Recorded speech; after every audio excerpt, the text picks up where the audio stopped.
Gudivada Vaikapa MLA Kodali Nani ఎన్నికల పోలింగ్కు ముందు కోట్ల డబ్బును అనుచరులకిచ్చి పంచాలని సూచించిన ఉదంతాలు బయటకొస్తున్నాయి.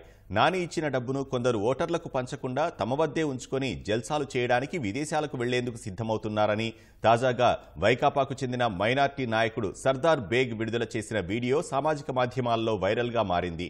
ఓటర్లకు పంచేందుకు తీసుకొచ్చిన డబ్బులను వార్డుల్లో పంచాల్సిన నాయకులు కొందరు తినేశారని, వారిని నిలదీయాలని నాని తమ్ముడు చిన్నీకి సర్దార్ బేగ్ సూచించారు. నిజం చెప్పిన వారి నుంచి డబ్బులు వసూలు చేయాలని, ఇవ్వని వారిపైకి పెంపుడు కుక్కలన్నింటినీ వదలాలని సర్దార్ బేగ్ తన వీడియోలో చెప్పుకొచ్చారు.